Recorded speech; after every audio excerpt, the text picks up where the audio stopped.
ಓಂ ಉದ್ದೀಪ್ಯಸ್ವಜಾತವೇದೋ ಭಗ್ನಂ ನಿರೂತಿಂ ಮಮ ಪಶೂಂಶ್ಚ ಮಹ್ಯಮಾವಹ ಜೀವನಂ ಚ ದಿಶೋ ದಿಶಾ ಸ್ಯೂನಾ ಪೃಥಿವಿ ಭವಾನ್ ರಕ್ಷರಾ ನಿವೇಶಾನಿ ಯಚ್ಛಾಹ ನಶ್ಶರ್ಮಾ ಸಪ್ರಥಾಹ ಯದಂತಿ ಯಚ್ಚ ದೂರಕೆ ಭಯಂ ವಿಂದತಿ ಮಾಮಿಹ ಪವಾಮಾನ ವಿತಜ್ಜಾಹಿ. ಶ್ರೀ ಗುರುಭ್ಯೋ ನಮಃ. ಸರ್ವೇಭ್ಯಃ ಶ್ರೋತೃಭ್ಯಃ ಸಪರಿವಾರೇಭ್ಯಃ ಸಕುಟುಂಬೇಭ್ಯಶ್ಚ ಅಕ್ಷಯ ತೃತೀಯ ದಿವಸಸ್ಯ ವಿಶೇಷತಃ ಭಗವತಃ ಪರಶುರಾಮಸ್ಯ ಜಯಂತಿ ದಿವಸಸ್ಯ ನಮಸ್ಕಾರಾಃ ಶುಭಾಶಯಾಶ್ಚ. ಎಲ್ಲ ಶ್ರೋತೃಗಳಿಗೆ ಮತ್ತೆ ಅವರ ಪರಿವಾರ, ಕುಟುಂಬ, ಮಿತ್ರ ಇವರೆಲ್ಲರಿಗೂ ಕೂಡ ಅಕ್ಷಯ ತೃತೀಯ ನಿಮಿತ್ತಕವಾದ ಮತ್ತೆ ಈ ದಿವಸ ಇರುವಂತಹ ಪರಶುರಾಮ ಜಯಂತಿ ಅದರ ನಿಮಿತ್ತವಾಗಿ ನಮಸ್ಕಾರಗಳು ಮತ್ತೆ ಶುಭಾಶಯಗಳು. ಈ ಮಹಾಭಾರತ ಕುರಿತಾಗಿ ಈ ಹಿಂದೆ ಒಂದು 4-6 ವರ್ಷಗಳಿಂದ ಏನು ಪ್ರವಚನ ನಡೆದಿದೆ, ಅದರಲ್ಲಿ ನಾನು ಪ್ರಸ್ತುತಪಡಿಸಿದಂತಹ ಕೆಲವು ವಿಷಯಗಳು ಮತ್ತೆ ಅಲ್ಲಿ ನಾನು ಯಾವ ವಿಮರ್ಶೆಗಳನ್ನು ಮಾಡಿದ್ದೇನೆ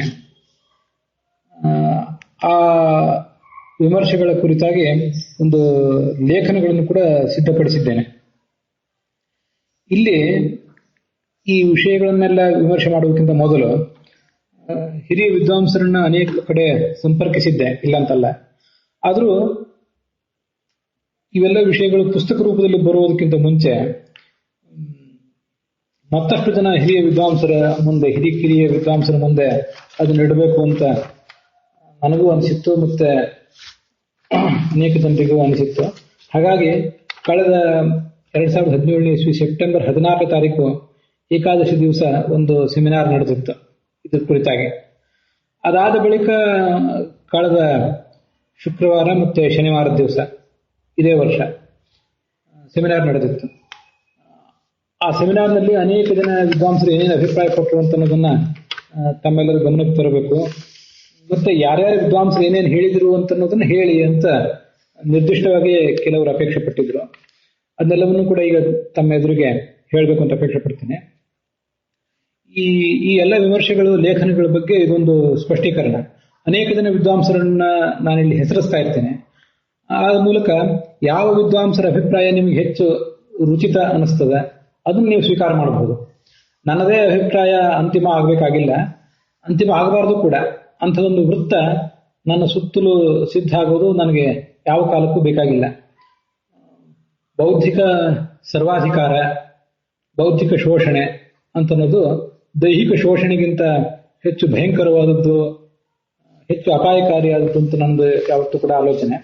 ಅದರಿಂದ ನಿಮ್ಮ ಅಭಿಪ್ರಾಯವನ್ನು ಕೂಡ ನಾನು ಒಪ್ಪೋದಿಲ್ಲ ಅಂತ ನನ್ನ ಎದುರಿಗೆ ನಿಮ್ಮಂಥವರು ಅನೇಕ ಜನರು ಹೇಳುವಂಥ ಒಂದು ಅವಕಾಶ ಯಾವತ್ತೂ ಇರಬೇಕು. ಯಾಕೆಂದ್ರೆ ಸ್ವಯಂ ನಾನು ಕೂಡ ನನ್ನ ಅನೇಕ ಜನ ಗುರುಗಳ ಅಭಿಪ್ರಾಯಗಳನ್ನ ನಾನು ಯಾವುದು ಒಪ್ಪೋದಿಲ್ಲ, ಯಾವುದನ್ನು ಒಪ್ತೇನೆ. ನನ್ನ ಯಾವ ಅಭಿಪ್ರಾಯವನ್ನು ಅವರು ಸಮರ್ಥಿಸಿದ್ರು, ಯಾವುದನ್ನು ಸಮರ್ಥಿಸಲಿಲ್ಲ ಅಂತ ಅನ್ನೋದನ್ನೆಲ್ಲ ಇಲ್ಲಿ ಮುಂದೆ ಹೇಳುವವನಿದ್ದೇನೆ. ಹಾಗಿರುವಾಗ ನಿಮ್ಗೆ ಅದೆಲ್ಲರಿಗೂ ಕೂಡ ಅನೇಕ ರೀತಿಯಿಂದ ಉಪಯುಕ್ತ ಆಗ್ತದೆ.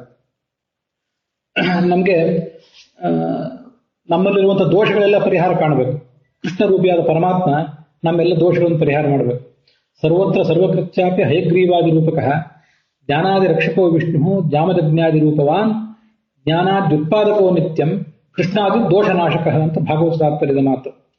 ಕೃಷ್ಣ ಮೊದಲಾದ ರೂಪಗಳಿಂದ, ಕೃಷ್ಣ ವೇದವ್ಯಾಸ ಅಂತ ಕೂಡ ಅಲ್ಲಿ ಸೇರಿಸ್ತಾರೆ, ಆ ಮೊದಲಾದ ರೂಪಗಳಿಂದ ಭಗವಂತ ನಮ್ಮ ದೋಷಗಳನ್ನು ಪರಿಹರಿಸಬೇಕು. ಅದಾದ್ಮೇಲೆ ಪರಶುರಾಮ ರೂಪಿಯಾದ ಭಗವಂತ, ಯಾವ ಭಗವಂತನ ಅವತಾರ ಈ ಅಕ್ಷಯ ತೃತೀಯ ದಿವಸ ಆಯಿತೋ ಆ ಭಗವಂತ ನಮಗೆ ಜ್ಞಾನವನ್ನು ಕೊಡಬೇಕು.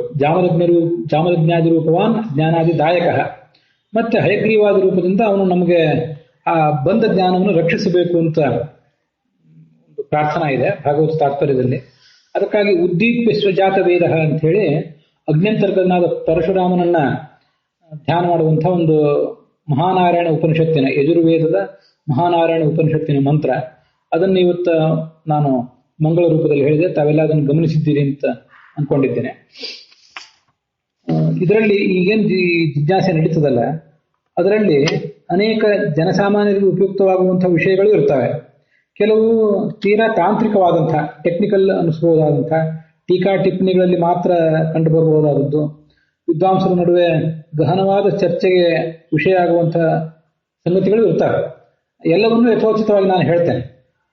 ಅದು ಶ್ರೋತೃಗಳಲ್ಲೇ ಅನೇಕ ಜನ ಇರೋದ್ರಿಂದ, ವಿದ್ಯಾರ್ಥಿಗಳು ವಿದ್ವಾಂಸರು ಎಲ್ಲರೂ ಇರೋದ್ರಿಂದ ಎಲ್ರಿಗೂ ಅದು ಉಪಯುಕ್ತ ಆಗ್ತದೆ. ಗಹನವಾದ ವಿಷಯ ಆದರೂ ಕೂಡ ಜನಸಾಮಾನ್ಯರಿಗೂ ಉಪಯುಕ್ತ ಆಗ್ತದೆ. ಅದರಲ್ಲಿ ಮೂಲಭೂತವಾಗಿ ಈ ನಾವೇನು ಸಂಕಲ್ಪ ಮಾಡ್ತೇವೆ, ಸ್ನಾನದ ಸಂಕಲ್ಪ ಇರಲಿ ಅಥವಾ ಸಂಧ್ಯಾ ವಂದನ ಮೊದಲಾದವುಗಳ ಸಂಕಲ್ಪ ಇರಲಿ, ಅಲ್ಲಿ ನಾನು ಕೂಡ ಮೊದಲು ಭರತ ವರ್ಷೆ ಭರತಖಂಡೇ ಜಂಬೂ ದ್ವೀಪೆ ಅಂತ ಹೇಳೋದನ್ನ ಕಲ್ತಿದ್ದೆ. ಆದ್ರೆ ಅದು ಜಂಬೂ ದ್ವೀಪೆ ಭರತ ವರ್ಷೆ ಭರತಖಂಡೇ ಗೋದಾವರಿಯ ದಕ್ಷಿಣೇ ತೀರೆ ದಂಡಕಾರಣ್ಯ ದೇಶೆ ಗೋದಾವರಿಯ ದಕ್ಷಿಣೇ ತೀರೆ ಹೀಗಾಗಬೇಕು ಅಂತನ್ನೋದನ್ನ ಅವತ್ತೊಂದು ಬಾರಿ ನಾನು ಹೇಳಿದ್ದೆ ನಿಮ್ಗೆ ಹಿಂದೆ. ಅದನ್ನ ಈ ಸೆಮಿನಾರ್ನಲ್ಲಿ ನಾನು ಪ್ರಸ್ತುತಪಡಿಸಿದೆ. ಈ ಜಂಬೂ ದ್ವೀಪ ಅಂದ್ರೆ ಯಾವುದು, ಭರತ ವರ್ಷ ಅಂದ್ರೆ ಯಾವುದು, ಭರತಖಂಡ ಅಂದ್ರೆ ಯಾವುದು? ಈಗ ನಮಗೇನು ಭೂಗೋಳ ಇದೆ, ಈ ಭೂಗೋಳದ ಬಹುತೇಕ ಎಲ್ಲಾ ಭಾಗಗಳಿಗೂ ನಮಗೆ ಹೋಲಿಕ್ಕೆ ಸಾಧ್ಯ ಆಗ್ತದೆ. ಅಮೆರಿಕ, ಯುರೋಪ್, ಆಸ್ಟ್ರೇಲಿಯಾ ಮೊದಲಾದ ಎಲ್ಲಾ ಖಂಡಗಳಿಗೂ ನಮಗೆ ಹೋಲಿಕ್ಕೆ ಸಾಧ್ಯ ಆಗ್ತದೆ. ಇದೆಲ್ಲವನ್ನೂ ಭರತ ವರ್ಷ ಅನ್ಬೇಕು, ಭರತಖಂಡ ಅನ್ಬೇಕು ಅನ್ನೋದ್ರ ಬಗ್ಗೆ ವಿವಾದ ಇದೆ. ಜಂಬೂ ದ್ವೀಪೆ ಅಂತ ಅನ್ನೋದನ್ನ ಕೊನೆಗೆ ಹೇಳ್ತಾರೆ ಕೆಲವರು, ಭರತ ವರ್ಷ ಭರತಖಂಡೆ ಅಂತ ಅನ್ನೋದನ್ನ ಮೊದಲು ಹೇಳ್ತಾರೆ. ಕೆಲವರು ಜಂಬೂ ದ್ವೀಪೆ ಅಂತ ಮೊದಲು ಹೇಳಿದ್ರು ಕೂಡ ಭರತ ವರ್ಷ ಭರತಖಂಡ ಒಂದೇ ಅಂತ ಹೇಳ್ತಾರೆ, ಅದರೊಟ್ಟು ಪ್ರತ್ಯೇಕ ಏನಲ್ಲ ಅಂತ ಹೇಳುವವರಿದ್ದಾರೆ. ನಮ್ಮ ಗುರುಗಳಾದ ಹಯೋಧನ ಪುರಾಣಿಕರ ಅಭಿಪ್ರಾಯದಲ್ಲಿ ಜಂಬೂ ದ್ವೀಪೆ ಅಂತ ಮೊದಲು ಅವರ ಸಂಕಲ್ಪ, ಅವರ ನಿತ್ಯಾನುಷ್ಠಾನ ಪುಸ್ತಕದಲ್ಲಿ ಜಂಬೂ ದ್ವೀಪೆ ಅಂತ ಮೊದಲಿದೆ. ಆದ್ರೆ ಭರತ ವರ್ಷ ಭರತಖಂಡ ಎರಡು ಕೂಡ ಒಂದು ಅಂತ ಅವರು ಹೇಳ್ತಾರೆ. ಇನ್ನು ಅನೇಕ ಪುಸ್ತಕಗಳಲ್ಲಿ ಜಂಬೂ ದ್ವೀಪೆ ಅಂತ ಆಮೇಲೆ ಇರ್ತದೆ. ನೀವು ಎಲ್ಲ ಗಮನಿಸಿರ್ತೀರಿ. ಇದರಲ್ಲಿ ಈ ವಿಷಯ ಚರ್ಚಿತ ಆದಾಗ ಹಯೋಧನ ಪುರಾಣಿಕರು ಭರತ ವರ್ಷ ಭರತಖಂಡ ಎರಡು ಒಂದೇ ಹೌದು ಅಲ್ಲೋ ಅಂತ ಅನ್ನೋದನ್ನ ನಾವು ಈಗ ತೀರ್ಮಾನ ಮಾಡೋದು ಕಷ್ಟ. ಯಾಕಂದ್ರೆ ಭಾಗವತದಲ್ಲಿ ಏನು ಯೋಜನೆಗಳ ಬಗ್ಗೆ ಹೇಳ್ತಾರಲ್ಲ, ಇಷ್ಟಿಷ್ಟು ಯೋಜನೆ, ಇಂತಿಂತ ಲೋಕ, ಇಂತಿಂತ ದ್ವೀಪ ಅಂತೆಲ್ಲ, ಆ ಯೋಜನಾ ಅಂದ್ರೆ ಎಷ್ಟು ಅಂತ ನಮಗೆ ತೀರ್ಮಾನ ಮಾಡ್ಲಿಕ್ಕೆ ಬಹಳ ಕಷ್ಟ ಆಗ್ತದೆ. ಅದರಿಂದ ಇದನ್ನ ಭರತ ವರ್ಷ ಭರತಖಂಡ ಒಂದೇ ಹೌದೋ ಅಲ್ಲೋ ಇದ್ರ ಬಗ್ಗೆ ನಮ್ಗೆ ಏನು ಹೆಚ್ಚು ಹೇಳಲಿಕ್ಕೆ ಆಗೋದಿಲ್ಲ, ಒಂದೇ ಅಂತ ನಾನು ತಿಳ್ಕೊಂಡಿದ್ದೇನೆ. ಬಹಳ ಸ್ಪಷ್ಟವಾದ ನಿಖರವಾದ ಅಭಿಪ್ರಾಯ ಹೇಳೋದು ಕಷ್ಟ ಅಂತ ಅವರು ಹೇಳಿದರು. ಇದೇ ಸಂಗತಿ ಈ ದಕ್ಷಿಣ ಕನ್ಯಾಕುಮಾರಿ ಇದೆಯಲ್ಲ, ಮಹೇಂದ್ರ ಪರ್ವತ, ಅಲ್ಲಿಂದ ಹನುಮಂತ ಲಂಕೆಗೆ ಹಾರಿದ ಅಂತಿದೆಯಲ್ಲ, 100 ಯೋಜನೆ ದೂರದ ಲಂಕೆಗೆ ಹಾರಿದ ಅಂತ, ಅದಕ್ಕೂ ಕೂಡ ಇದೇ ವಿಷಯ ಅನ್ವಿತ ಆಗ್ತದೆ. ನಿಖರವಾಗಿ ಲಂಕೆ ಎಲ್ಲಿತ್ತು, ಇನ್ನೂ ದೂರ ಇತ್ತು, ಈಗ ನಾವು ಕಾಣ್ತಿರುವ ಲಂಕೆಯೋ ಅನ್ನೋದ್ರ ಬಗ್ಗೆ ಕೂಡ ಚರ್ಚೆ ನಡೆದಿತ್ತು. ಅದರಿಂದಾಗಿ ನಾವು ಸ್ವಲ್ಪ ತೀರ್ಮಾನ ಮಾಡೋದು ಕಷ್ಟ ಅಂತ ಅವ್ರು ಹೇಳಿದ್ರು. ಅಷ್ಟೊತ್ತಿಗೆ ಗುರುಗಳಾದ ಪೇಜಾವರ ಶ್ರೀಗಳು ಅಲ್ಲಿಗೆ ಬಂದ್ರು. ಅವರೆದುರಿಗೆ ಮತ್ತೊಂದು ಬಾರಿ ಅದನ್ನು ಪ್ರಸ್ತುತಪಡಿಸಿದವು. ಅವರು ನಾನು ಹೇಳಿದ್ದನ್ನ 100% ಒಪ್ಪಿದ್ರು. ಪೃಥ್ವಿಯ 7 ದ್ವೀಪಗಳಲ್ಲಿ ಜಂಬೂ ದ್ವೀಪ ಒಂದು. ಆ ಜಂಬೂ ದ್ವೀಪದಲ್ಲಿ 9 ವರ್ಷ ಇವೆ. ಅದರಲ್ಲಿ ಭರತ ವರ್ಷ ಒಂದು. ಆ ಭರತ ವರ್ಷದಲ್ಲಿ ಭರತಖಂಡ, ನಾವಿರುವಂತಹ ಭರತಖಂಡ, ಈಗ ನೋಡಿ ಖಂಡ ಅಂತ ಶಬ್ದ ಇದೆಯಲ್ಲ, ಈ ಖಂಡ ಅನ್ನೋದೇ ಈಗ ಇಂಡಿಯನ್ ಸಬ್ ಕಾಂಟಿನೆಂಟ್, ಭಾರತೀಯ ಉಪಖಂಡ ಅಂತ ಈಗ ಅದನ್ನು ಕರೀತಾರೆ.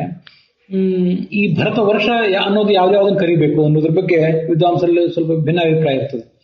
ಈಗಿರುವಂತಹ ಉತ್ತರ ಅಮೆರಿಕ, ದಕ್ಷಿಣ ಅಮೆರಿಕ, ಯುರೋಪು, ಆಸ್ಟ್ರೇಲಿಯಾ, ಮತ್ತೆ ಏಷ್ಯಾ, ಉತ್ತರ ಅಮೆರಿಕ, ಮತ್ತೆ ಉತ್ತರ ಧ್ರುವ, ದಕ್ಷಿಣ ಧ್ರುವ, ಹೀಗೆಲ್ಲ ಭೂಭಾಗಗಳಿವೆಲ್ಲ, ಇವೆಲ್ಲ ಸೇರಿಯೇ ಇದೆಲ್ಲವೂ ಭರತ ವರ್ಷನೇ ಅಂತ ನಾನು ಹೇಳಿದ್ದೆ. ಅದನ್ನು ಕೆಲವರು ಒಪ್ಪಿರ್ಲಿಲ್ಲ, ಕೆಲವರು ಒಪ್ಪಿದ್ರು. ಈ ಭಾಗವತದಲ್ಲಿ ಇನ್ನು 8 ವರ್ಷಗಳನ್ನು ಹೇಳ್ತಾರಲ್ಲ, ಅದರಲ್ಲಿ ಪ್ಲಸ್ 9ನೇದು ಈ ಭರತ ವರ್ಷ. ಆ ಉಳಿದ 8 ವರ್ಷಗಳ ವಿವರಣೆಯನ್ನು ಕೊಡ್ತಾರೆ. ಆ ಉಳಿದ 8 ವರ್ಷಗಳಿಗೆ ನಮ್ಗೆ ಇವತ್ತು ಹೋಗ್ಲಿಕ್ಕೆ ಆಗೋದಿಲ್ಲ, ಮತ್ತು ಅಲ್ಲಿ ಇರೋ ನಿವಾಸಿಗಳಾದ ಜನರ ಲಕ್ಷಣ ಏನು ಹೇಳ್ತಾರಲ್ಲ, ಅದು ನಮ್ಮ ಲಕ್ಷಣಕ್ಕೆ ಹೊಂದೋದಿಲ್ಲ. ಆದ್ರಿಂದ ಆ 8 ಖಂಡಗಳು ಅತೀಂದ್ರಿಯವಾದ ಖಂಡಗಳು, ಮತ್ತೆ ಅಲ್ಲಿರುವಂತಹ ನಿವಾಸಿಗಳು ಕೂಡ ನಮ್ಮಂತಹ ನಿವಾಸಿಗಳು ಅಲ್ಲ ಅಂತ ಅನ್ನೋದು ಭಾಗವತ ನೋಡಿದ್ರೆ ಗೊತ್ತಾಗ್ತದೆ. ಆದ್ರಿಂದಲೇ ಅಮೆರಿಕ, ಯುರೋಪ್ ಇತ್ಯಾದಿ ಯಾವುದೂ ಕೂಡ ಆ ಉಳಿದ ಖಂಡ ಅಲ್ಲ. ಕಿಂಪುರುಷ, ರಮ್ಯಕ, ಹರಿವರ್ಷ ಮೊದಲಾದ ಖಂಡಗಳಿವೆಯಲ್ಲ, ಆ ಖಂಡ ಇದು ಯಾವುದೂ ಅಲ್ಲ. ನಿಮಗೆ ಯಾಕೆ ಹೇಳ್ತಿದ್ದೀನಿ ಅಂದ್ರೆ, ಅನೇಕ ಜನ ನಮ್ದು ಇದೇನಿದೆಯಲ್ಲ, ನಾವು ವಾಸಿಸುವಂತ ಭಾರತ ದೇಶ, ಇದಕ್ಕೆ ಭರತ ವರ್ಷ ಅನ್ಬೇಕು ಅಂತ ಹೇಳ್ತಾರೆ. ಇದೇ ಭರತ ವರ್ಷ ಆದ್ರೆ ಹಾಗಾದ್ರೆ ಭರತ ಖಂಡ ಯಾವುದು ಅಂತ ಪ್ರಶ್ನೆ ಬರ್ತದೆ. ಮತ್ತೆ ಇದು ಭರತ ವರ್ಷ ಆದ್ರೆ ಉಳಿದ ಯುರೋಪ್ ಅಮೆರಿಕ ಇವೆಲ್ಲ ಏನು? ಅವೇನು ಕಿಂಪುರುಷ, ರಮ್ಯಕ, ಹರಿವರ್ಷ ಮೊದಲಾದ ಖಂಡಗಳು ವರ್ಷಗಳು ಹೇಗೆ ಅಂತ ಪ್ರಶ್ನೆ ಬರ್ತದೆ. ಅವೆಲ್ಲ ಕಿಂಪುರುಷ ಇತ್ಯಾದಿ ವರ್ಷಗಳಾಗೋದಾದ್ರೆ ಅಲ್ಲಿ ಹೋಲಿಕೆ ಬರಬಾರ್ದಿತ್ತು ನಮಗೆ. ಆದ್ರೆ ಅಲ್ಲಿ ಹೋಲಿಕೆ ಸಾಧ್ಯ ಇದೆ. ಅಲ್ಲಿ ವಾಸ ಮಾಡುವಂತಹ ನಿವಾಸಿಗಳ ಲಕ್ಷಣನೂ ಕೂಡ ಭಾಗವತದಲ್ಲಿ ಹೇಳಿದಂತೆ ಇಲ್ಲ. ಆದ್ರಿಂದ ಈಗ ನಮಗೆ ಸುತ್ತಮುತ್ತಲು ಕಾಣುವಂತಹ ವಿಮಾನದ ಮೂಲಕವೋ ಹಡಗಿನ ಮೂಲಕ ನಾವು ಹೋಗುವ ಭೂಭಾಗಗಳೇನಿವೆ ಅದ್ಯಾವುದೂ ಕೂಡ ಭಾಗವತದಲ್ಲಿ ಹೇಳಲ್ಪಟ್ಟ ಖಂಡಗಳಲ್ಲ, ಅವು ವರ್ಷಗಳಲ್ಲ. ಭರತ ವರ್ಷ ಅಂದ್ರೆ ಇವತ್ತು ಇಡೀ ಗ್ಲೋಬ್ ಏನಿದೆ, ಇಡೀ ಭೂಗೋಳ, ಇದೆಲ್ಲವೂ ಭರತ ವರ್ಷನೇ ಅನ್ನೋದನ್ನ ಸ್ವಾಮಿಗಳು ಒಪ್ಪಿದ್ರು. ಅದರ ಒಂದು ಭೂಭಾಗ ಈ ಭರತ ಖಂಡ. ಹಾಗಾದ್ರೆ ಒಂದು ಖ್ಯಾತವಾದ ಶ್ಲೋಕ ಕೇಳಿ ಬರ್ತದೆ. ಉತ್ತರಂ ಯತ್ ಸಮುದ್ರಸ್ಯ ಹಿಮಾದ್ರೈಶ್ಚೈವ ದಕ್ಷಿಣಂ ದೇಶೋಯಂ ಭಾರತಂ ವರ್ಷ ಭಾರತೀ ಯತ್ರ ಸಂತತಿ ಅಂತ ಯಾವುದೊಂದು ವಿಷ್ಣು ಪುರಾಣದಲ್ಲಿ ಯಾವುದೊಂದು ಪುರಾಣದಲ್ಲಿ ಬರುವಂತ ಒಂದು ಶ್ಲೋಕ ಇದೆ. ಆ ಶ್ಲೋಕ ಏನ್ ಹೇಳ್ತದಂದ್ರೆ, ದಕ್ಷಿಣ ಸಮುದ್ರ ಇದೆಯಲ್ಲ, ಕನ್ಯಾಕುಮಾರಿ ಸಮುದ್ರ, ಅಲ್ಲಿಂದ ಉತ್ತರಕ್ಕೆ, ಹಾಗೆ ಹಿಮಾಲಯ ಪರ್ವತದಿಂದ ದಕ್ಷಿಣಕ್ಕೆ, ಇದಕ್ಕೆ ಭರತ ವರ್ಷ ಅನ್ಬೇಕು. ಇಲ್ಲಿ ನಿವಾಸ ಮಾಡುವ ಜನರನ್ನ ಭಾರತೀ ಅಂತ ಕರಿಬೇಕು ಅಂತ ಒಂದು ಮಾತಿದೆ. ಈ ಶ್ಲೋಕಕ್ಕೆ ಏನರ್ಥ ಹೇಳೋದು ಅಂತ ಅಲ್ಲಿ ಒಂದು ಪ್ರಶ್ನೆ ಬಂತು. ಯಾಕಂದ್ರೆ ಆ ಶ್ಲೋಕದಕ್ಕನುಸಾರವಾಗಿ ನಮ್ಮ ದೇಶ ಮಾತ್ರ ಭರತ ವರ್ಷ, ಉಳಿದ ಅಮೆರಿಕ, ಯುರೋಪು ಇತ್ಯಾದಿ ಖಂಡಗಳು, ಅಲ್ಲಿರುವಂತಹ ರಾಷ್ಟ್ರಗಳು ಇದ್ಯಾವುದು ಭರತ ವರ್ಷ ಅಲ್ಲ ಅಂತ ಆಗ್ತದೆ ಅಂತ ಅಲ್ಲಿ ಒಂದು ಜಿಜ್ಞಾಸೆ ನಡೀತು. ಆ ಶ್ಲೋಕ ಅಷ್ಟೇನು ವಿಶ್ವಾಸಾರ್ಹವಾದ ಶ್ಲೋಕ ಅಲ್ಲ ಅಂತ ನಾನು ಅಭಿಪ್ರಾಯಪಟ್ಟೆ. ಕೆಲವರು ಅದನ್ನು ಒಪ್ಪಿದ್ರು, ಕೆಲವರು ಅದನ್ನು ಒಪ್ಪಲಿಲ್ಲ. ಇರ್ಲಿ, ಅಂತೂ ಯಾವುದೋ ಪುರಾಣದಲ್ಲಿಯೂ ಮತ್ತೆ ಯಾರೋ ಹೇಳುವ ಶ್ಲೋಕ ಅದು, ಅಷ್ಟನ್ನು ಆ ಶ್ಲೋಕವನ್ನು ಅಷ್ಟು ಗಂಭೀರವಾಗಿ ಪರಿಗಣಿಸಬೇಕಾಗಿಲ್ಲ ಅಂತ ನಾನು ಹೇಳಿದೆ. ಇಲ್ಲಿ ಅಂತೂ ಸ್ವಾಮಿಗಳು ನಮ್ಮ ಇಡೀ ಭೂಮಂಡಲವೇ ಭರತ ವರ್ಷ ಅಂತ ಒಪ್ಪಿದರು. ಇಡೀ ಭೂಮಂಡಲವೇ ಭರತ ವರ್ಷ ಅಂದ್ರೆ ಮತ್ತೊಂದು ಪ್ರಶ್ನೆ ಬರ್ತದೆ. ಅವಾಗ ನಾನು ಅದನ್ನ ಹಿಂದೆ ಹೇಳಿದ್ದೆ, ಭರತ ವರ್ಷ ಇಡೀ ಕರ್ಮಭೂಮಿ, ಹಾಗಾದ್ರೆ ಅಲ್ಲೆಲ್ಲ ನಾವು ಹೋಗಬಹುದು ಅಂತ ಆಯ್ತಲ್ಲ. ಉಳಿದ ಖಂಡಗಳಿಗೆ ಅಮೆರಿಕ, ಚೈನಾ, ಪಾಕಿಸ್ತಾನ, ಆಸ್ಟ್ರೇಲಿಯಾ ಎಲ್ಲ ಖಂಡಗಳು, ಇವೆಲ್ಲ ಸಣ್ಣ ಸಣ್ಣ ಭೂಭಾಗಗಳೇನಿವೆ ಇವೆಲ್ಲ ಭರತ ವರ್ಷವೇ ಆಗೋದು ಅಂತಾದ್ರೆ, ಈ ಪೃಥಿವ್ಯಾಂ ನಾಣ್ಯ ವರ್ಷಗಾಹ, ಈ ಭಾರತ ವರ್ಷದಲ್ಲಿ ಮಾಡಿದ ಪುಣ್ಯಕರ್ಮನೇ ಹೆಚ್ಚು ಫಲದಾಯಕ, ಬೇರೆ ಕಡೆ ಫಲದಾಯಕ ಅಲ್ಲ ಅಂತ ಎಲ್ಲ ಮಾತುಗಳಿವೆಲ್ಲ. ಈ ಎಲ್ಲ ಮಾತುಗಳನ್ನ ಹೇಗೆ ಹೊಂದಿಸೋದು? ಹಾಗಾದ್ರೆ ಅವೆಲ್ಲವೂ ಭರತ ವರ್ಷ ಆದ್ರೆ ಅಲ್ಲೆಲ್ಲ ನಮ್ಗೆ ಹೋಲಿಕೆ ಬರ್ತದಾ, ಹೋಗಬಹುದಾ ಅಂತ ಪ್ರಶ್ನೆ ಬರ್ತದೆ. ಅದಕ್ಕೆ ನಾನು ಆವಾಗ ಹಿಂದೆ ಏನ್ ಹೇಳಿದ್ದೆ ಉತ್ತರ, ಅದನ್ನು ಕೂಡ ಸ್ವಾಮಿಗಳು ಸಮರ್ಥಿಸಿದರು. ಹಿಂದೆ ಒಂದು ಕಾಲಕ್ಕೆ ಇಡೀ ಭೂಮಂಡಲವೇ ಗಮ್ಯ ಆಗಿತ್ತು ನಮ್ಗೆ, ಎಲ್ಲಿ ಬೇಕಾದ್ರೂ ಹೋಗಬಹುದಿತ್ತು, ಅಂದ್ರೆ ಹೋಲಿಕೆ ಶಕ್ತಿ ಇದ್ರೆ. ಯಾಕಂದ್ರೆ ಎಲ್ಲ ಕಡೆ ವೈದಿಕ ಧರ್ಮ, ಸನಾತನ ಸಂಸ್ಕೃತಿ ಇತ್ಯಾದಿಗಳು ಹರಡಿದ್ದು ನಮಗೆ ಗೊತ್ತಿದೆ. ರಷ್ಯಾದಲ್ಲಿಯೂ ಮತ್ತೆ ದಕ್ಷಿಣ ಅಮೆರಿಕ ಖಂಡದಲ್ಲಿಯೂ ಕೂಡ ಮಯಾ, ಇಂಕಾ ಮೊದಲಾದ ನಾಗರಿಕತೆಗಳಿವೆ. ಅವೆಲ್ಲ ನಮ್ಮ ನಾಗರಿಕತೆ ಕುರುಹು ಅಂತಾನೆ ಹೇಳ್ತಾರೆ. ಅದರಿಂದ ಅಲ್ಲೆಲ್ಲ ಹೋಗಬಹುದಿತ್ತು ಒಂದು ಕಾಲಕ್ಕೆ. ಆದ್ರೆ ಮುಂದೆ ನಾವು ಹೋಗಬಹುದಾದ ಭಾಗ ಸೀಮಿತ ಆಗ್ತಾ ಬಂತು ಅಂತ ನನ್ನ ಆಲೋಚನೆ ಏನಿದೆ, ಅದನ್ನ ಸ್ವಾಮಿಗಳು ಒಪ್ಪಿದೆ. ಆದ್ರಿಂದಲೇ ಈಗ 60 ವರ್ಷದಿಂದ ಪಾಕಿಸ್ತಾನವೂ ಕೂಡ ಕರ್ಮಭೂಮಿ ಆಗಿತ್ತು, ನಮ್ಮ ದೇಶದಲ್ಲಿ ಸೇರ್ಕೊಂಡಿತ್ತು. ಸ್ವಾತಂತ್ರ್ಯ ಬಂದ ಬಳಿಕ ಅಲ್ಲಿ ಪಾಕಿಸ್ತಾನದಲ್ಲಿರುವ ನಿವಾಸಿಗಳು ಮತ್ತು ಅಲ್ಲಿರುವ ಭೂಭಾಗ ಇವೆಲ್ಲವೂ ಕೂಡ, ಅಲ್ಲಿರುವ ಪರಿಸರ ಇತ್ಯಾದಿಗಳು ನಮ್ಮ ದೇಶದ ಸಂಸ್ಕೃತಿಗೆ ಪೂರಕ ಆಗಿಲ್ಲ. ಆದ್ರಿಂದ ಅದು ಕೂಡ ಇವತ್ತು ಕರ್ಮಭೂಮಿ ಅಲ್ಲ ಅಂತಾನೆ ಆಯ್ತು. ಹೀಗೆ ಕರ್ಮಭೂಮಿ ಯಾವ್ದ್ಯಾವ್ದು ಆಗಿತ್ತು ಅದೆಲ್ಲವೂ ಕೂಡ ಕ್ರಮವಾಗಿ ಸಂಕುಚಿತ ಆಗ್ತಾ ಹೋಯ್ತು. ಇವತ್ತು ಭರತಖಂಡ ಮಾತ್ರ ಒಂದು ಕರ್ಮಭೂಮಿಯಾಗಿ ಉಳಿದಿದೆ.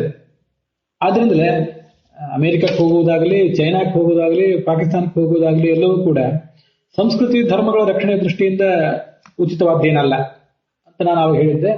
ಅದನ್ನು ಕೂಡ ಅಲ್ಲಿ ಸಭೆಯಲ್ಲಿ ಅನೇಕ ಜನ ವಿದ್ವಾಂಸರು ಒಪ್ಪಿದರು.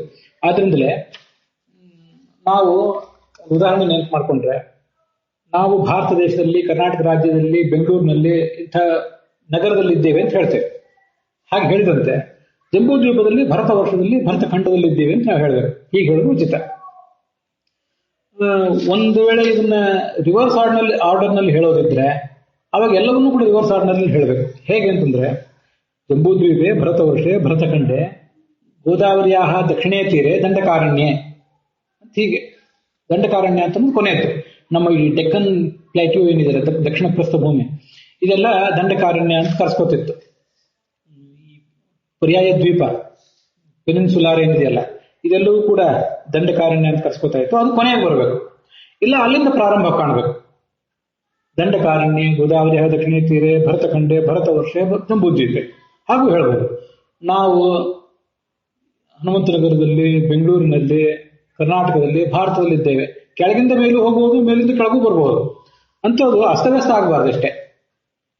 ಜಂಬೂದ್ವೀಪ ಅಂತ ಅನ್ನೋದನ್ನು ಕೊನೆಗೆ ಹೇಳಿದ್ರು ಕೂಡ ಭರತ ವರ್ಷ ಭರತಖಂಡ ಜಂಬೂದ್ವೀಪ ಅಂತ ಹೇಳಬಾರ್ದು. ಯಾಕಂದ್ರೆ ಭರತಖಂಡ ಅಂತಂದು ತೀರಾ ಸಣ್ಣದು, ಅದಕ್ಕಿಂತ ಭರತ ವರ್ಷ ದೊಡ್ಡದು. ದೊಡ್ಡದಾದ ಭರತ ವರ್ಷವನ್ನು ಮೊದಲು ಹೇಳಿ, ಭರತಖಂಡವನ್ನು ಆಮೇಲೆ ಹೇಳಿ, ಸಣ್ಣದಾದ ಭರತಖಂಡವನ್ನು ಆಮೇಲೆ ಹೇಳಿ, ಜಂಬೂ ದ್ವೀಪವನ್ನ ಮತ್ತೆ ಕೊನೆಗೆ ಹೇಳೋದೇನಿದೆ ಅಷ್ಟು ಉಚಿತವಾಗಿ ಕಾಣಿಸೋದಿಲ್ಲ. ಹಾಗಾಗಿ ನಾನು ಹೀಗೆ ಹೇಳಿದ್ದನ್ನು ನೋಡಿ ಸಂಕಲ್ಪವನ್ನು ಕೂಡ ನಿಮ್ಮಲ್ಲಿ ಅನೇಕ ಜನ ಬದಲಾಯಿಸಿಕೊಂಡಿದ್ದೀರಿ ನನ್ನನ್ನು ಸಂಪರ್ಕಿಸಿ. ಇದಕ್ಕೆ ಗುರುಗಳಾದ ಸ್ವಾಮಿಗಳು ಕೂಡ ಸಮ್ಮತಿ ಸೂಚನೆ ಮಾಡಿದ್ದಾರೆ. ಹೆಚ್ಚು ಧೈರ್ಯವಾಗಿ ನೀವು ಅದನ್ನು ಆಚರಣೆ ತರಬಹುದು. ಮತ್ತೊಮ್ಮೆ ಕೊನೆಯದಾಗಿ ಹೇಳ್ತೀನಿ, ಜಂಬೂದ್ವೀಪೆ ಭರತ ವರ್ಷೆ ಭರತಖಂಡೆ ಗೋದಾವರಿಯ ದಕ್ಷಿಣೇ ತೀರೆ ದಂಡಕಾರಣ್ಯ, ಅಥವಾ ನೀವು ಅದನ್ನು ದಂಡಕಾರಣ್ಯ ದೇಶೇ ಗೋದಾವರಿಯ ದಕ್ಷಿಣೇ ತೀರೆ ಅಂತ ಹೇಳೋದು ಅದೇನು ಹೆಚ್ಚು ವ್ಯತ್ಯಾಸ ಕಾಣೋದಿಲ್ಲ. ಹೀಗೆ ಅದರ ಬಗ್ಗೆ ಅಭಿಪ್ರಾಯ ಇದೆ. ಮತ್ತೊಂದು, ಈ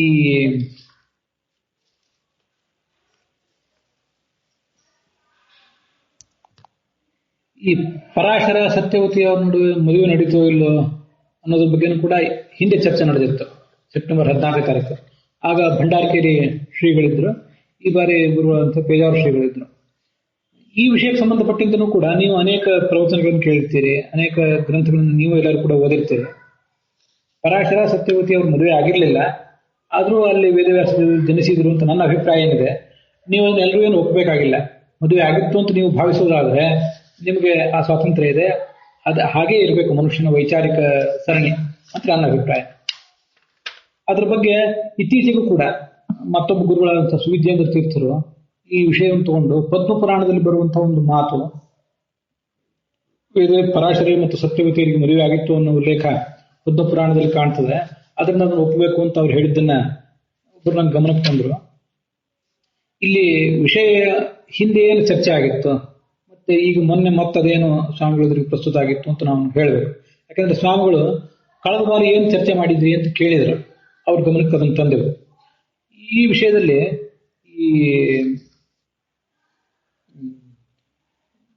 ಸ್ವಯಂ ಹಯೋಧನ ಪುರಾಣಿಕರು, ಆಮೇಲೆ ಶೇಷಗಿರಿ ಆಚಾರ್ಯರು, ಸ್ವಯಂ ಸುವಿದ್ಯೇಂದ್ರ ತೀರ್ಥರು, ಮತ್ತೆ ಸ್ವಯಂ ನಮ್ಮ ಗುರುಗಳು ಪೇಜಾವರ ಸ್ವಾಮಿಗಳು ಕೂಡ ಪರಾಶರ ಮತ್ತು ಸತ್ಯವತಿಯವ್ರ ಮದುವೆ ಆಗಿತ್ತು ಅಂತ ಹೇಳ್ತಾರೆ. ಅವರೆಲ್ಲರೂ ಕೂಡ ನಿಮ್ಗೆ ಆಗಿತ್ತು ಅಂತ ಅವ್ರು ಹೇಳ್ತಾರೆ ಅಂತ ಯಾಕೆ ಹೇಳಿದೆ ಅಂತಂದ್ರೆ, ಕೆಲವು ಸರಿ ನಾವು ಅನೇಕ ಬಾರಿ ಹಿಂಗೆ ಏನು ವಿವಾದಾಸ್ಪದವಾದ ವಿಷಯ ಇದ್ದಾಗ ಯಾರ್ಯಾರು ಏನು ಹೇಳ್ತಾರೆ, ಯಾರಿಗೆ ನಮ್ಮ ಮೇಲೆ ಯಾರ ಮೇಲೆ ನಮ್ಗೆ ವಿಶ್ವಾಸ ಇರ್ತದೆ ಅದನ್ನು ಗಮನಿಸಿ ಅವರ ಅಭಿಪ್ರಾಯನೇ ನಮ್ದು ಅಭಿಪ್ರಾಯ ಅಂತ ನಾವು ನಮ್ಮ ಅಭಿಪ್ರಾಯ ರೂಪಿಸ್ಕೊಳ್ಳುವಂತ ಒಂದು ಪದ್ಧತಿ ಇರ್ತದೆ. ಇಷ್ಟು ಜನ ಹಿರಿಯರೆಲ್ಲ ಅದನ್ನ ಹೇಳ್ತಾರೆ. ಆದ್ರಿಂದ ನೀವು ಅದನ್ನು ಒಪ್ಪೋದಾದ್ರೆ ಒಪ್ಪಬಹುದು. ಬನ್ನಂಜಿ ಗೋವಿಂದಾಚಾರ್ಯರು, ಆಮೇಲೆ ಮತ್ತು ಇನ್ನೂ ಅನೇಕ ಜನ, ನಾನು, ಇವರೆಲ್ಲ ಪರಾಶರ ಸತ್ಯವತಿಯರು ಮದುವೆ ಆಗಿದ್ದನ್ನ ಒಪ್ಪದೇ ಇರುವವರು. ಈ ಮಹಾಭಾರತದಲ್ಲಿ ಏನಿದೆ ನಿಮ್ಗೆ ಸಂಶಯ ಬರ್ತಿರ್ಬೋದು. ಅನೇಕ ಜನರಿಗೆ ಮಹಾಭಾರತದಲ್ಲಿ ಇದೆಯಲ್ಲ ಪರಾಶರ ಸತ್ಯವತಿಯರು ಮದುವೆ ಆಗಿದ್ದು ಅಂತ ತುಂಬಾ ಸರಳವಾಗಿ ಕೇಳ್ಬಿಡ್ತಾರೆ. ವಿಷಯ ಏನಿದೆ ಅಂತಂದ್ರೆ, ಪರಾಶರ ಸತ್ಯವತಿಯರಿಂದ ವೇದವ್ಯಾಸ ದೇವರು ಹುಟ್ಟಿ ಅನೇಕ ಗ್ರಂಥಗಳನ್ನು ರಚನೆ ಮಾಡಿದ್ರು, ತಂದೆ ತಾಯಂದ್ರಿಗೆ ನಮಸ್ಕಾರ ಮಾಡಿದ್ರು, ಅವರ ಅವತಾರದಲ್ಲಿ ಇಷ್ಟೆಲ್ಲ ಕೆಲಸ ಕಾರ್ಯಗಳನ್ನು ಮಾಡಿದ್ರು ಅಂತ ವರ್ಣನೆ ಮಾಡಿದ್ದಾರೆ. ಅದೆಲ್ಲ ಮುಗಿದ ಮೇಲೆ ಮತ್ತೊಂದು ಬಾರಿ ಪರಾಶರರು ನಾನೊಬ್ಬ ಮಗನನ್ನು ಹುಟ್ಟಿಸ್ಬೇಕು, ಸಂಸ್ಕಾರ ಇಲ್ಲದೆ ಇದ್ದ ಮಗನನ್ನು ಹುಟ್ಟಿಸೋದಾದ್ರೆ ಅವನು ಹೆಚ್ಚು ಪವಿತ್ರ ಆಗೋದಿಲ್ಲ, ಸಂತಾನ ಪವಿತ್ರ ಆಗೋದಿಲ್ಲ, ಅದರಿಂದ ಏನ್ ಮಾಡಬೇಕು ಅಂತ ಆಲೋಚನೆ ಮಾಡಿದ್ರು. ಆಲೋಚನೆ ಮಾಡಿ ಸತ್ಯವತಿಯನ್ನು ಮದುವೆ ಮಾಡಿಕೊಂಡ್ರು. ಆಗ ಆ ಮದುವೆ ಮಾಡ್ಕೊಳ್ಳಿಕ್ಕೆ ದೊಡ್ಡ ಪರಿವಾರವೇ ಅಲ್ಲಿ ಬಂದಿತ್ತು ಮದುವೆಯಲ್ಲಿ ಭಾಗವಹಿಸಲಿಕ್ಕೆ. ವೇದವ್ಯಾಸದವರು ಹುಟ್ಟಿದ್ರು ಅಂತ ಮತ್ತೆ ಇದೆ. ಇದನ್ನು ಗಮನಿಸಬೇಕೇನು ಅಂದ್ರೆ, ಒಂದು ಕಾರ್ಯಕ್ರಮ ಒಂದು ಯಾವ್ದಾದ್ರು ಸಭೆಯಲ್ಲಿ ಪ್ರಾರಂಭ ಕಂಡಿರ್ತದೆ. ಕಾರ್ಯಕ್ರಮ ಎಲ್ಲ ಆದಮೇಲೆ ಕಾರ್ಯಕ್ರಮದ ಸ್ವಾಗತ ಭಾಷಣ ಎಲ್ಲ ಮಾತನಾಡಬೇಕಾದವರೆಲ್ಲರ ಮಾತುಗಳು, ಕೊನೆಗೆ ಅಧ್ಯಕ್ಷ ಭಾಷಣ, ವಂದನಾರ್ಪಣೆ ಎಲ್ಲ ಮುಗಿದ ಮೇಲೆ ಮತ್ತೊಂದು ಬಾರಿ ಇನ್ನೊಂದು ಬಾರಿ ನಾವು ಕಾರ್ಯಕ್ರಮ ಪ್ರಾರಂಭಿಸ್ತೀವಿ ಅಂತ ಹೇಳ್ದಂಗಿದೆ ಅದಲ್ಲಿ ಮಹಾಭಾರತದಲ್ಲಿ. ಅದರಿಂದ ಅದಲ್ಲಿ ಯಾರೋ ಸೇರಿಸಿದ್ದಾರೆ ಅನ್ನೋದು ಸ್ಪಷ್ಟ. ಒಂದ್ಸರಿ ಪರಾಶರ ಸತ್ಯವತಿಯರ ವಿವಾಹದ ಪ್ರಸ್ತಾವವೇ ಇಲ್ಲದೇನೆ ಪರಾಶರ ಸತ್ಯವತಿಯರ ಮೂಲಕ ವೇದವ್ಯಾಸರ ಜನನ, ಅವರ ಕಾರ್ಯಗಳನ್ನೆಲ್ಲ ವರ್ಣಿಸಿ ಮತ್ತೆ ಎಲ್ಲಾ ಮುಗಿದ ಮೇಲೆ ಪರಾಶರರು ಇನ್ನೊಂದು ಬಾರಿ ವಿಚಾರ ಮಾಡಿ ಸತ್ಯವತಿಯನ್ನು ವಿಧಿಪೂರ್ವಕ ವಿವಾಹ ಮಾಡಿಕೊಂಡ್ರು ಅಂತಿದೆ. ಆದ್ರೆ ಮಹಾಭಾರತದಲ್ಲಿ ಇವ್ರ ಮದುವೆ ಬಗ್ಗೆ ಸ್ಪಷ್ಟವಾದ ಉಲ್ಲೇಖ ಇದೆ ಅಂತ ಹೇಳುವವರು, ಈಗ ಅಸ್ತವ್ಯಸ್ತತೆಗಳಿದೆ ಅಲ್ಲಿ ಆ ಭಾಗಗಳನ್ನು ನೋಡಿದ್ರೆ ಇದು ಯಾರೋ ಸೇರಿಸಿದ್ದಾರೆ ಅಂತ ಅನ್ನೋದು ಸ್ಪಷ್ಟ. ನಿಮಗೆ ಈಗ ನಾನು ಹೇಳಿದಾಗ ಅದು ಸ್ಪಷ್ಟ ಆಗೋದಿಲ್ಲ. ನಾನು ಬರೆದ ಲೇಖನಗಳದ್ದು DTP ಇದೆ, ಅದನ್ನು ಕೂಡ ಹಿಂದೆ ಕಳಿಸಿದ್ದೆ. ಈಗ ಮತ್ತೊಮ್ಮೆ ನಿಮ್ಮೆಲ್ಲರ ಅನುಕೂಲಕ್ಕಾಗಿ ಕಳಿಸ್ತೇನೆ. ಆ ಲೇಖನಗಳನ್ನು ಕಳಿಸ್ತೇನೆ. ಮತ್ತೆ ಈ ಹಿಂದೆ ಜಂಬೂದ್ವೀಪ ಅಂತ ಏನು ಹೇಳ್ತಾನೆ ಕರ್ಮಭೂಮಿ, ಅದರದ್ದು ಹಿಂದಿನ ರೆಕಾರ್ಡಿಂಗ್ ಏನಿತ್ತು ಅದನ್ನೂ ಒಂದು ಬಾರಿ ಕಳಿಸ್ತೇನೆ. ಹೊಸದಾಗಿ ಯಾರು ಸೇರ್ಕೊಂಡವರಿದ್ರೆ ನಾನು ಈಗ ಹೇಳಿದ್ದಕ್ಕಿಂತ ಹೆಚ್ಚು ವಿಸ್ತೃತವಾಗಿ ಆಗ ಹೇಳಿದ್ದೆ, ಅದನ್ನು ಕಳಿಸ್ತೇನೆ. ಹಾಗೆ ಈ ಎಲ್ಲ ಲೇಖನ ಬಗ್ಗೆನೂ ಕೂಡ ಕಳಿಸಿರ್ತೇನೆ.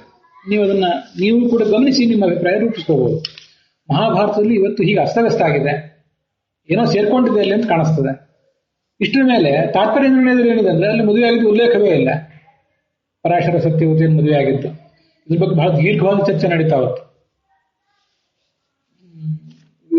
ಭಗವಂತ ಪರಾಶರರಿಗೆ ಆಜ್ಞೆ ಮಾಡಿದ, ನೀನು ಹೋಗು, ನಾನು ಅವತರಿಸಿ ಬರ್ತೇನೆ ಅಂತ ಆಜ್ಞೆ ಮಾಡಿದ. ಅದಾದ್ಮೇಲೆ ಪರಾಶರರು ದೋಣಿ ನಡೆಸ್ತಾ ಇದ್ದಂತಹ ಸತ್ಯವತಿಯನ್ನ ಜಗಾಮ ಅಂತ ಮಾತಿದೆ ಅಲ್ಲಿ ವೇದವ್ಯಾಸರು ಹುಟ್ಟಿದ್ರು ಅಂತಿದೆ. ನಿಮಗೆ ತಾತ್ಪರ್ಯ ನಿರ್ಣಯದಲ್ಲಿ ಏನಿದೆ ಅದನ್ನೇ ಹೆಚ್ಚು ಕಡಿಮೆ ಹೇಳಿದ್ದೀನಿ. ಲೇಖನದಲ್ಲಿ ನೀವು ಅದನ್ನು ವಿಸ್ತೃತವಾಗಿ ನೋಡ್ಕೊಳ್ಬಹುದು. ಅದಾದ ಮೇಲೆ ಅಂತಿದೆಯಲ್ಲ ಅದು ತಾತ್ಪರ್ಯ ನಿರ್ಣಯ ಅಥೋ ಅಂತ ಅಥವಾ ಅಥ ಅಂತ ಏನೋ ಶಬ್ದ ಇದೆ. ಆ ಅಥ ಅನ್ನೋ ಶಬ್ದಕ್ಕೆ ಮದುವೆ ಆದ ಬಳಿಕ ಅಂತ ವಾದರಾಡಿ ಸ್ವಾಮಿಗಳು ವ್ಯಾಖ್ಯಾನ ಮಾಡಿದ್ದಾರೆ. ತಾತ್ಪರ್ಯ ನಿರ್ಣಯದಲ್ಲಿ ಸ್ಪಷ್ಟವಾಗಿಲ್ಲ. ಅಥ ಅಂದ್ರೆ ಮದುವೆ ಆದ್ಮೇಲೆ ಬಳಿಕ ಅಂತ ಅಲ್ಲಿ ವಾದರಾಡಿ ಸ್ವಾಮಿಗಳು ವ್ಯಾಖ್ಯಾನ ಇದೆ ಅಷ್ಟೇ. ಆಚಾರ್ಯರು ಸತ್ಯವತಿ ಮುಂದೆ ಶಂತನವನ್ನು ಮದುವೆ ಆಗ್ತಾಳಲ್ಲ, ಆ ಮದುವೆ ಸ್ಪಷ್ಟವಾದ ಉಲ್ಲೇಖ. ಮತ್ತೆ ಉಳಿದ ಅನೇಕ ಮದುವೆಗಳು ಅದೇ ಸಂದರ್ಭದಲ್ಲಿ ಆಗಿರುವಂತಹ ಬೇರೆ ಬೇರೆ ಮದುವೆಗಳು ಉಲ್ಲೇಖ. ಆ ಎಲ್ಲಾ ಮದುವೆಗಳದ್ದು ಹೇಳ್ತಾರೆ.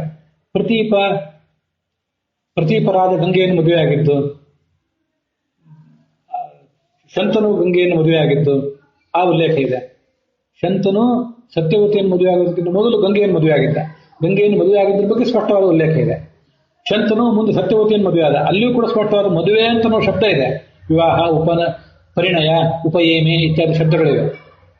ಅಲ್ಲೆಲ್ಲ ಕಡೆ ಮದುವೆ ಆದ ಅಂತ ಸ್ಪಷ್ಟವಾಗಿ ಹೇಳುವ ಆಚಾರ್ಯರು ಇಲ್ಲಿ ಒಂದು ಕಡೆ ಬರೇ ಅಥೋ ಅಂತ ಹೇಳ್ತಾರೆ. ಆ ಅಥೋ ಅನ್ನೋ ಶಬ್ದದಿಂದ ಮದುವೆ ಆದ್ಮೇಲೆ ಅಂತ ನಾವು ಅರ್ಥ ಮಾಡ್ಕೊಳ್ಬೇಕು ಅಂತ ಆಚಾರ್ಯರು ನಮ್ಮ ಊಹೆಗೆ ಬಿಟ್ಟಿದ್ದಾರೆ ಅಂತ ಅನ್ನೋದನ್ನು ಊಹಿಸೋದು ಕಷ್ಟ. ಇದನ್ನು ಒಪ್ಪೋದು ಕಷ್ಟ ಅಂತ ಭಂಡಾರಕಿರಿ ಸ್ವಾಮಿಗಳು ವಿದ್ಯಾಶಿಸ್ತರು ಅವಾಗ ಅಭಿಪ್ರಾಯಪಟ್ಟರು. ಮತ್ತೊಬ್ಬ ಹಿರಿಯ ವಿದ್ವಾಂಸರು CH ಶ್ರೀನಿವಾಸಮೂರ್ತಿ ಆಚಾರ್ಯರು ಅಥೋ ಅನ್ನೋ ಶಬ್ದದಿಂದ ಇಷ್ಟನ್ನೆಲ್ಲ ಊಹೆ ಮಾಡೋದು ಬಹಳ ಕಷ್ಟ, ಇದು ನಮ್ಗೆ ಒಪ್ಪಿಗೆ ಇಲ್ಲ ಅಂತ ಹೇಳಿದ್ರು ಅವರು. ಆದ್ರೆ ಐವರ್ಣ ಪುರಾಣಿಕರು ತಮ್ಮ ಅಭಿಪ್ರಾಯವನ್ನು ಬಿಗುವಾಗಿ ಸಮರ್ಥವಾಗಿ ಅವರು ಪ್ರತಿಪಾದನೆ ಮಾಡಿದರು. ಮದುವೆ ಆಗೇ ಇತ್ತು ಅಂತಾನೆ ಅವ್ರು ಹೇಳಿದರು. ಅನೇಕ ಜನ ಹೀಗೆ ಮದುವೆ ಆಗಿತ್ತು ಅಂತ ಹೇಳಿರುತ್ತಾರೆ. ಮತ್ತೊಬ್ಬ ಯುವ ವಿದ್ವಾಂಸ, ಪ್ರತಿಭಾವಂತ ವಿದ್ವಾಂಸರಾದವರು ಶ್ರೀನಿಧಿ ಆಚಾರ್ಯ ಪ್ಯಾಟಿ, ಅವರು ಕೂಡ ಅನೇಕ ವಿಷಯಗಳನ್ನೆಲ್ಲ ಪೂರ್ವಾವಲೋಕನ ಮಾಡ್ಕೊಂಡು ಬಂದಿದ್ರು. ಮದುವೆ ಆಗಿತ್ತು ಅಂತ ನಾವು ಊಹೆ ಮಾಡೋದು ಬಹಳ ಕಷ್ಟ ಇದು. ಮತ್ತೆ ಆ ದೇವತೆಗಳ ಆ ಸಂತಾನಕ್ಕೆಲ್ಲ ಇಂಥ ಮದುವೆ ಆಗದೇ ಇದ್ರೂ ಕೂಡ ಸಂತಾನ ಆದ್ರೆ ಅದರಿಂದ ಅಪಾವಿತ್ರ ಏನಿಲ್ಲ ಅಂತ ಅನ್ನೋದನ್ನು ಅವರು ಕೂಡ ಹೇಳಿದ್ರು. ಇನ್ನೂ ಅನೇಕ ಜನ ಕೆಲವು ವಿದ್ವಾಂಸರು ಹೇಳಿದ್ರು. ಈ ಬೃಹಸ್ಪತಿಯ ಪತ್ನಿ ತಾರೆ ಮತ್ತೆ ಚಂದ್ರ ಅವರಿಬ್ಬರ ಮೂಲಕ ಬುಧ ಹುಟ್ಟಿದ. ಬುಧನಿಂದ ಇಳೆಯಲ್ಲಿ ಪುರೂರವ ಹುಟ್ಟಿದ. ಆ ಪುರೂರವನಿಂದ ಊರ್ವಶಿಯಲ್ಲಿ ಮುಂದೆ ಈ ಕೌರವರ ನಹುಷ ಮೊದಲಾದವರು ಹುಟ್ಟಿದ್ರು. ನಹುಷನಿಂದ ಯಯಾತಿ, ಮುಂದೆ ಈ ಕೌರವರ ಸಂತಾನ, ಹಾಗೆ ಯಾದವರು ಕೂಡ ಎಲ್ಲ ಹುಟ್ಟಿದ್ದಲ್ಲೇ.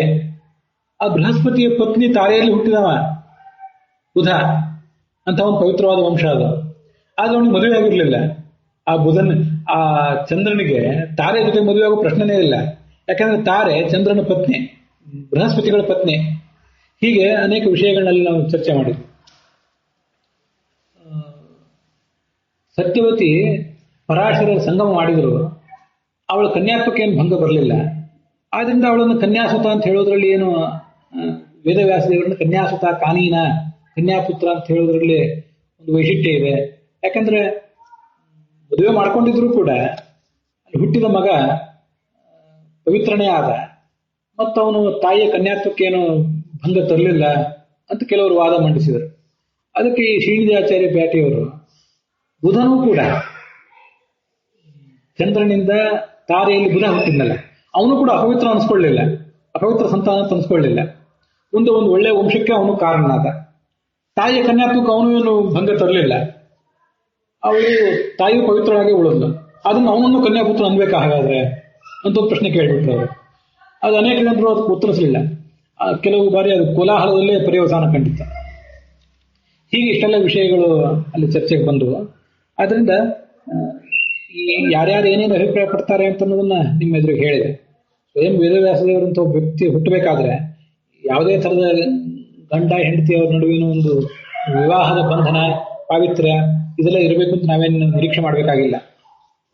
ಹಾಗೆ ನಿರೀಕ್ಷೆ ಇರೋದ್ರಿಂದಲೇ ಇದನ್ನ ಯಾರೋ ಇಲ್ಲಿ ತಂದು ಸೇರಿಸಿದ್ದಾರೆ ಅಂತ ನನ್ನ ಅಭಿಪ್ರಾಯ. ವಾದಿರಾಜ ಸ್ವಾಮಿ ಹೇಳಿದ್ನು ನೀವು ವಿರೋಧಿಸ್ತೀರಾ ಅಂತ ಅನೇಕ ಬಾರಿ ನೀವು ನಮ್ಮನ್ನು ಕೇಳಬಹುದು.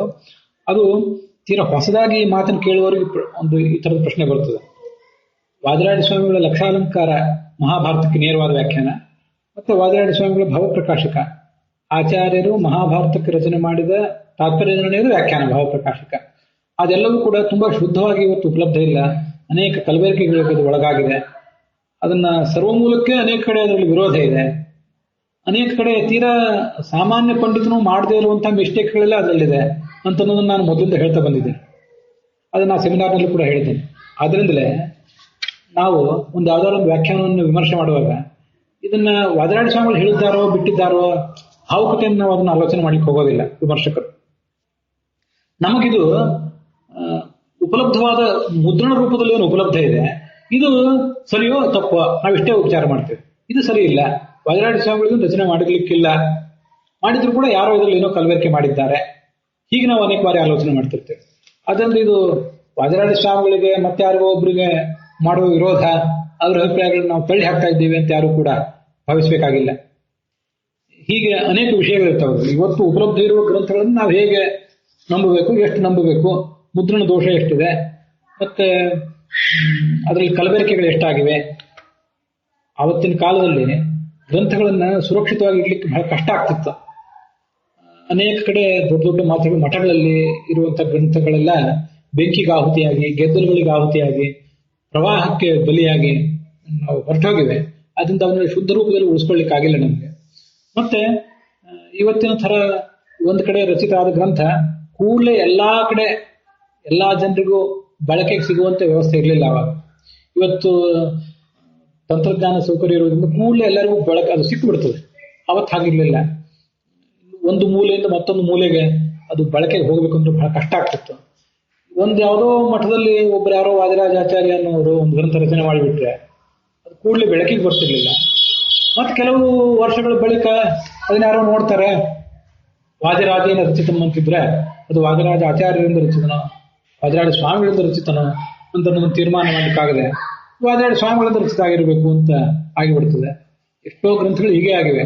ಜಯತೀರ್ಥೇನ ರಚಿತಂ ಅಂತಂದ್ರೆ ಇದು ಜಯತೀರ್ಥರ ಟೀಕಾಚಾರ್ಯರಿಂದ ರಚಿತನೋ ಅಥವಾ ಜಯತೀರ್ಥಾಚಾರ್ಯ ಅಂತ ಯಾರೋ ಒಬ್ಬರದ್ದು ರಚಿತನೋ ಅಂತ ಗ್ರಂಥಗಳನ್ನ ತೀರ್ಮಾನ ಮಾಡ್ಲಿಕ್ಕಾಗದೇ ಇರುವಷ್ಟು ಅಸ್ತವ್ಯಸ್ತ ಆಗಿ ಹೋಗಿದೆ. ಅನೇಕ ಕಡೆ ಎಲ್ಲ ಇಂತಹ ದೊಡ್ಡ ದೊಡ್ಡ ಸಮಸ್ಯೆಗಳಿದೆ.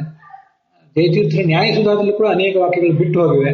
ಇವತ್ತಿಗೂ ಅನೇಕ ಜನ ವಿದ್ವಾಂಸರು ಕೆಲವು ಬಿಟ್ಟು ಹೋದ ವಾಕ್ಯಗಳನ್ನೆಲ್ಲ ಬಳಕೆಗೆ ತಂದು ಆ ವಾಕ್ಯ ಇಲ್ಲದೆ ಇದ್ದಿಂದ ಅರ್ಥ ಮಾಡ್ಕೊಳ್ಳೋದು ಬಹಳ ಕಷ್ಟ ಆಗ್ತಿತ್ತು. ಹಾಗೆ ನಡೆದು ಬಂದಿತ್ತು ಪಾಠ ಪ್ರವಚನ ಎಲ್ಲವೂ ಕೂಡ. ಅದನ್ನ ವಿದ್ವಾಂಸರಾದವರು ಮತ್ತೆ ಬಳಕೆಗೆ ತಂದು ಸಮಾಜಕ್ಕೊಂದು ಉಪಕಾರ ಮಾಡ್ತಾ ಇರೋದು ಕೂಡ ಕಂಡು ಬಂದಿದೆ. ಇಂಥವೆಲ್ಲ ಅನೇಕ ವಿಷಯಗಳಿರ್ತವೆ. ಆದ್ರಿಂದ ವಾದಿರಾಜ ಸ್ವಾಮಿಗಳ ಹೆಸರಿನಲ್ಲಿ ಅದು ಉಪಲಬ್ಧ ಆಗಿದೆ ಅಂತ ಮಾತ್ರಕ್ಕೆ ನಾವು ಅದನ್ನು ಒಪ್ಪೋದು ಕಷ್ಟನೇ. ಸ್ವಾಮಿಗಳು ಅವತ್ತು ಹೇಳಿದ್ರು, ವಾದಿರಾಜ ಸ್ವಾಮಿಗಳು ರುಜುಗಳು ಹೌದೋ ಅಲ್ಲೋ ಅಂತ ಅನ್ನೋದ್ರ ಬಗ್ಗೆ ಜನಸಾಮಾನ್ಯರಲ್ಲಿ ವಿವಾದ ಇರಬಹುದು. ಒಂದು ಮಠದವ್ರು ಹೀಗೆ, ಒಂದು ಮಠದವ್ರು ಹಾಗೆ, ಒಂದು ಪಂಗಡ ಹೀಗೆ, ಒಂದು ಪಂಗಡ ಹಾಗೆ, ಅದ್ರ ಬಗ್ಗೆ ಭಿನ್ನಾಭಿಪ್ರಾಯ ಇರಬಹುದು. ವಾದಿರಾಜ ಸ್ವಾಮಿಗಳ ಬಗ್ಗೆ ಎಲ್ಲಾ ಮಾಧವ ವೈಷ್ಣವರಿಗೂ ಕೂಡ ಗೌರವ ಇದ್ದೇ ಇದೆ. ಅದನ್ನ ಅವ್ರು ಹೇಳಿದಾರೆ ಅಂತ ನಾವು ಮದುವೆ ಆಗಿದೆ ಅಂತ ಒಪ್ತೀವಿ ಅಂತ ಸ್ವಾಮಿಗಳು ಹೇಳಿದ್ರು. ವಾದಿರಾಜ ಸ್ವಾಮಿಗಳು ವ್ಯಕ್ತಿತ್ವದ ಬಗ್ಗೆ ನಮ್ಗೇನು ಅಗೌರವ ಇಲ್ಲ. ನಾವು ಕೂಡ ನನ್ನಂಥವನು ಕೂಡ, ನನ್ನಂಥ ಸಣ್ಣವನು ಕೂಡ ಅವರಿಂದ ಅನನ್ಯ ರೀತಿಯಲ್ಲಿ ಉಪಕೃತನೇ, ಅವರ ಆಶೀರ್ವಾದ ಪಡ್ಕೊಂಡವನೇ ಇದ್ದೇನೆ. ವಾದಿರಾಜ ಸ್ವಾಮಿಗಳನ್ನು ವಿರೋಧ ಮಾಡುವ ಪ್ರಶ್ನೆ ಅಲ್ಲ ಅದು. ಅವರು ರಚನೆ ಮಾಡಿದ ಗ್ರಂಥಗಳು ಮತ್ತು ಎಷ್ಟೆಷ್ಟೋ ಜನ ಯಾರ್ಯಾರೋ ಮಾಡಿದ ಗ್ರಂಥಗಳು, ಇದರಲ್ಲಿ ಅವ್ರ ಹೆಸರಿಂದ ಇವತ್ತು ಉಪಲಬ್ಧ ಇರುವ ಗ್ರಂಥಗಳು ವಸ್ತುತಃ ಅವರೇ ಮಾಡಿದ್ದು ಹೌದಾ, ಅಥವಾ ಅವರೇ ಮಾಡಿದ್ದಾದ್ರೂ ಕೂಡ ಅಲ್ಲಿರೋದೆಲ್ಲ ಕೆಲವು ಬಾರಿ ಅನೇಕ ಜನ ಬೇರೆ ಬೇರೆ ಯಾರು ಸೇರಿಸಿದ್ದಿರ್ತದೆ. ಇಂಥ ಸಮಸ್ಯೆಗಳಿವೆ. ನಾರಾಯಣ ಪಂಡಿತರು, ತ್ರಿವಿಕ್ರಮ ಪಂಡಿತರ ಮಗ ನಾರಾಯಣ ಪಂಡಿತರು ಮಾಡಿದ್ದು ಕೃಷ್ಣ ಧ್ಯಾನಮಾಲ, ರಾಮಧ್ಯಾನಮಾಲ ಅಂತ ಹೀಗೇನೋ ಒಂದೆರಡು ಗ್ರಂಥಗಳಿವೆ. ಅದರಲ್ಲಿ ಒಂದ್ ಕಡೆ ಹೇಗಿದೆ ಅಂತಂದ್ರೆ ಒಂದು ಸಮಸ್ಯೆ ಆಗಿ ಹೋಗಿದೆ. ದೊಡ್ಡ ಮಹಾವಿದ್ವಾಂಸರಾದ ಗೋವಿಂದಾಚಾರ್ಯ ಅದನ್ನು ಬಳಕೆಗೆ ತಂದಿದ್ದಾರೆ. ಅವೆರಡು ಪುಸ್ತಕ ಪ್ರಿಂಟ್ ಮಾಡಿದ್ದಾರೆ. ಅವರ ಕಥೆಗಳು, ರಾಮನ ಕಥೆ ಪೂರ, ಕೃಷ್ಣನ ಕಥೆ ಪೂರ ಅಲ್ಲಿ ಬರ್ತದೆ. ಒಂದ್ ಕಡೆ ರಾಮನ ಕಥೆಯನ್ನು ಹೇಳ್ತಾ ಹೇಳ್ತಾ ನಡುವೆ ಎಲ್ಲೋ ಒಂದು ಭಾಗದಲ್ಲಿ ಇದಕ್ಕಿದ್ದಂತೆ ಕೃಷ್ಣನ ಕಥೆ ಹೇಳುವಂತ ಒಂದು ಶ್ಲೋಕ ಇದೆ. ಅದೊಂದು ಶ್ಲೋಕ ಆದ್ಮೇಲೆ ಮತ್ತೆ ರಾಮನ ಕಥೆ ಇದೆ.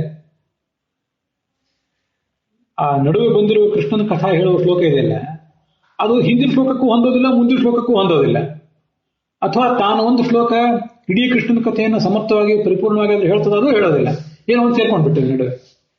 ಗೋವಿಂದಾಚಾರ್ಯ ಅದನ್ನು ಪ್ರಿಂಟ್ ಮಾಡಿ ನೋಡಿ, ನಾರಾಯಣ ಪಂಡಿತರ ರಚನೆ ಆದಂತಹ ಒಂದು ಕೃತಿಯಲ್ಲಿ ಹೀಗಿದೆ. ಒಂದು ಶ್ಲೋಕ ರಾಮನ ಕಥೆಗೆ ಸಂಬಂಧಪಟ್ಟದ್ದಲ್ಲ, ಕೃಷ್ಣನ ಕಥೆಗೆ ಸಂಬಂಧಪಟ್ಟದ್ದು. ಎಲ್ಲಿಂದಲೂ ಬಂದು ಇಲ್ಲಿ ಸೇರಿರ್ಬೇಕು.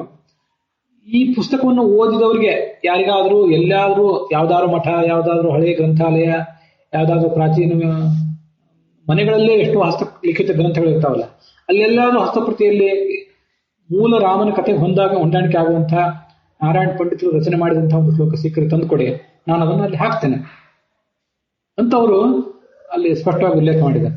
ಇಂತಹ ಪ್ರಮಾದಗಳಾಗಿ ಹೋಗ್ತವೆ ಅಂತ.